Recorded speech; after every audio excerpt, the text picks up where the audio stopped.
Emile Cilliers lahir di Afrika Selatan pada tahun 1980 dari ibu bernama Zan, seorang guru PAUD, dan ayah bernama Stolz, seorang insinyur.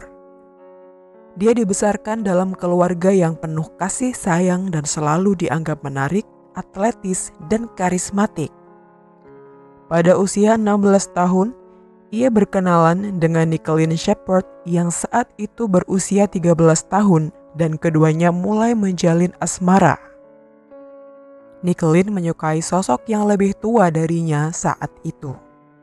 Dia menggambarkan pria itu sebagai pria yang tampan. Mereka biasa pergi keluar untuk merayakan hari jadi setiap bulan dan dia selalu memberinya setangkai mawar bertangkai panjang.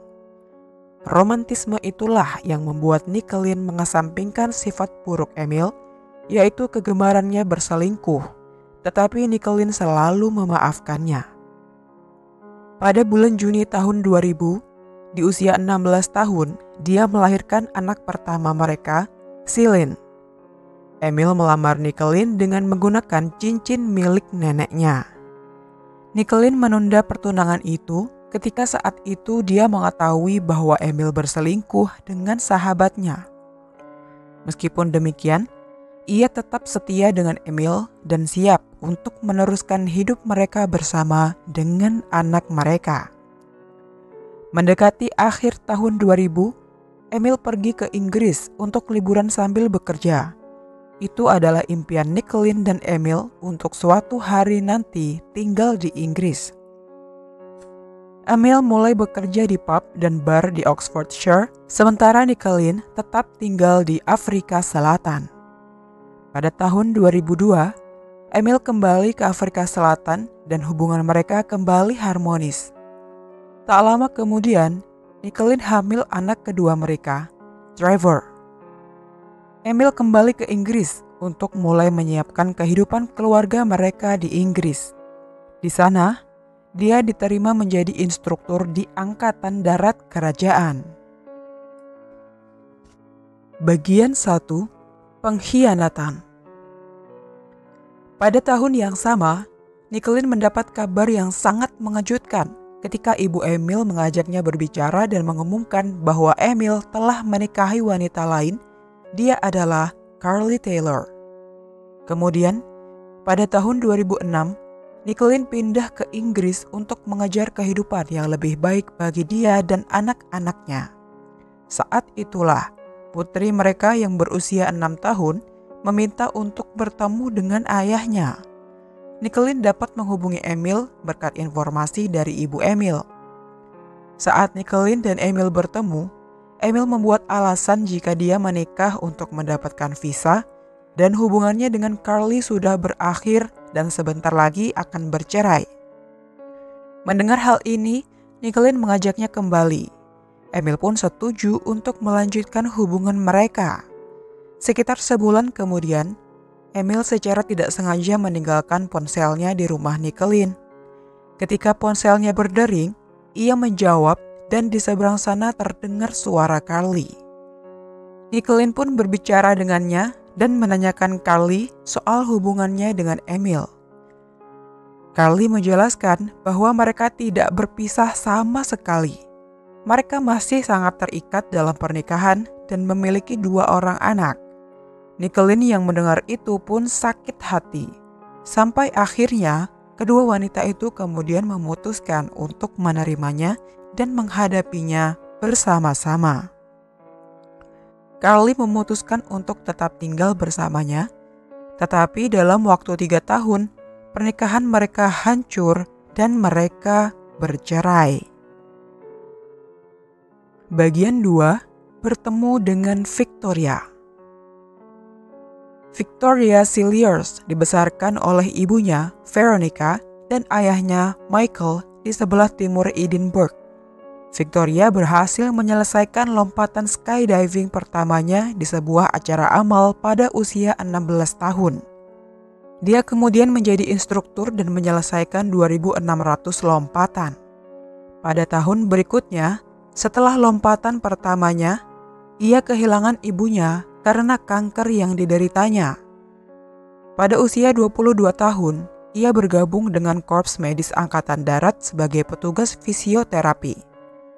Victoria Cilliers bertugas di rumah sakit lapangan di Kosovo dan naik pangkat menjadi kapten. 4 tahun kemudian, ia menikah dengan Kapten Liam Fitzgerald Finch.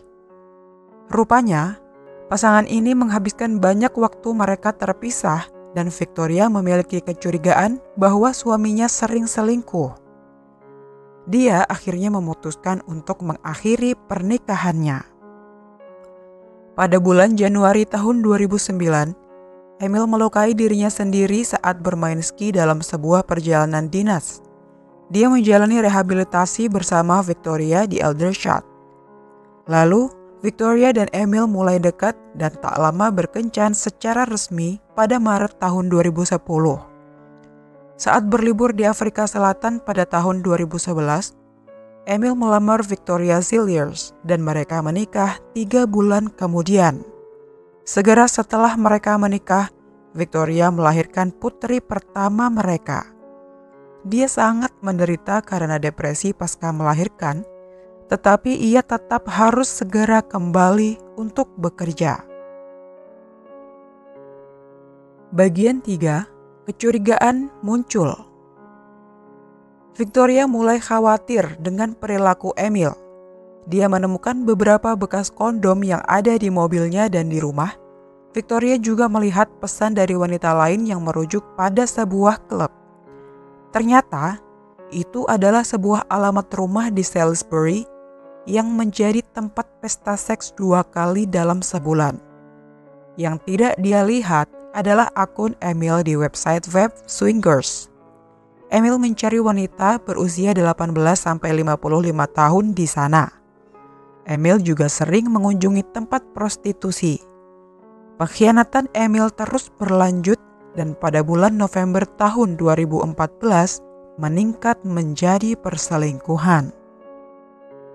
Ketika Victoria berada di rumah dengan kondisi hamil besar anak kedua mereka, Emil pamit pada Victoria untuk bermain ski di Austria.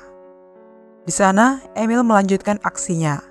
Ia menggunakan aplikasi Tinder dan bertemu dengan Stephanie Goller, seorang instruktur terjun payung berusia 36 tahun. Dia mengatakan pada Stephanie bahwa pernikahannya telah berakhir. Ia juga mengaku jika istrinya telah berselingkuh dan anak yang sedang dikandungnya bukanlah anaknya. Beberapa minggu kemudian, dia mengajak Stephanie untuk menginap di sebuah spa di Berlin dan beralasan pada Victoria, istrinya, bahwa dia ada di sana untuk bekerja. Bagian 4, penagih hutang. Pada saat yang sama, seorang penagih hutang muncul di rumah Victoria dan Emil karena Emil terlibat menggunakan jasa rentenir. Jadi, para rentenir itu berada di sana untuk mengintimidasi Emil dan istrinya yang sedang hamil. Victoria tahu bahwa Emil memiliki hutang. Padahal sebelumnya, Emil telah meminjam uang sekitar 19.000 pound sterling atau sekitar 300 juta pada Victoria untuk melunasi hutang itu. Namun, Victoria tahu jika uang itu Emil gunakan untuk mengajak selingkuhan barunya, Stephanie, untuk pergi ke spa. Emil memiliki gaya hidup yang tinggi. Dia menginginkan rumah baru yang besar, mobil baru, pakaian mahal, dan lain sebagainya. Namun, sebelum mereka menikah dulu, ia pernah berjanji tidak akan menggunakan jasa rentenir untuk memenuhi gaya hidup itu. Dia mengambil beberapa pinjaman berbunga tinggi dari perusahaan pinjaman. Emil juga meminta pinjaman kepada teman-temannya dan berjanji akan membayarnya kembali. Dia mentransfer 3 kali sebesar 2.000 pound sterling atau sekitar 38 juta dari rekening tabungan Victoria ke rekeningnya sendiri tanpa sepengetahuannya. Ketika Victoria menyadari transaksi tersebut, Emil memberi alasan bahwa akunnya telah diretas. Lalu, saat bank menyelidiki penipuan yang tampak jelas ini, bank menemukan alamat IP adalah komputer rumah keluarga tersebut. Situasi ini berlanjut dengan Emil dan Stephanie saling bertukar ribuan pesan melalui WhatsApp dan berencana akan bertemu untuk liburan akhir pekan. Bagian 5, kembali dengan Carly. Pada tahun 2015, saat Emil menjalin hubungan dengan selingkuhannya, Stephanie, dia mulai menghubungi Carly lagi, mantan istri keduanya yang tinggal berjarak 2 meter dari rumahnya bersama Victoria. Pada tanggal 29 Maret tahun 2015, dia mengirim pesan ke Carly dan mengatur pertemuan untuk melepas rindu. Saat pertemuan itu, Emil membawa mobil istrinya.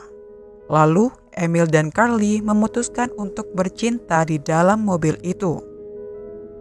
Saat ditanya, Emil mengaku pada Victoria tidur di barak dengan alasan terlalu jauh untuk pulang. Keesokan paginya, Victoria terbangun di rumah mereka saat anak-anak mereka masih tidur. Putranya baru berusia beberapa minggu. Dia mencium bau gas saat turun ke dapur. Victoria menemukan kebocoran gas akibat rusaknya perlengkapan yang menghubungkan saluran gas ke kompor. Dia mencoba menghubungi Emil, namun tidak ada respon dari suaminya. Bagian 6, terjun payung. Victoria Cilliers benar-benar berjuang sendiri. Dia baru saja melahirkan beberapa minggu sebelumnya dan merasa suaminya semakin menjauh. Emil menyarankan mereka untuk melakukan olahraga terjun payung pada akhir pekan mendatang untuk menghiburnya. Ini akan menjadi lompatan pertamanya dalam waktu lebih dari setahun. Saat tiba waktunya, mereka pergi ke lapangan terbang Netheravon pada hari Sabtu tanggal 5 April tahun 2015. Tetapi cuaca buruk membuat mereka tidak bisa terjun. Padahal Emil sudah mengambil perlengkapan parasut dari toko perlengkapan untuk Victoria. Sebelum pulang, alih-alih mengembalikan perlengkapan Victoria ke toko, Emil menyimpannya di loker mereka. Dia mengatakan bahwa hal itu dilakukan agar Victoria dapat menghemat waktu keesokan paginya. Esok harinya, Victoria melompat dari ketinggian lebih dari 4.000 kaki.